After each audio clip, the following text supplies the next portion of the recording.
Hello and welcome to this elementary Ndebele for beginners. Today we are going to learn about adjectives in Ndebele. What is an adjective?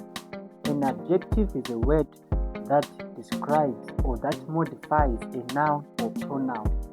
To what? We describe a noun or a pronoun to identify the characteristic of the pronoun, the type of the pronoun, or even the quantity of the pronoun or the noun. So today we are going to dive into a bit of adjectives in Ndebele. Good, good, good. Bed, good, good.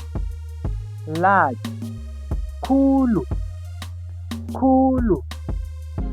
Small, kuncinyane, kuncinyane.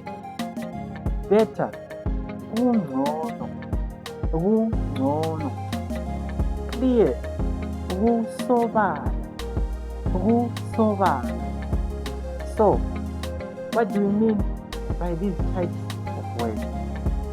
We just mean we want to describe something using adjectives, these words. Like, follow, and share for more.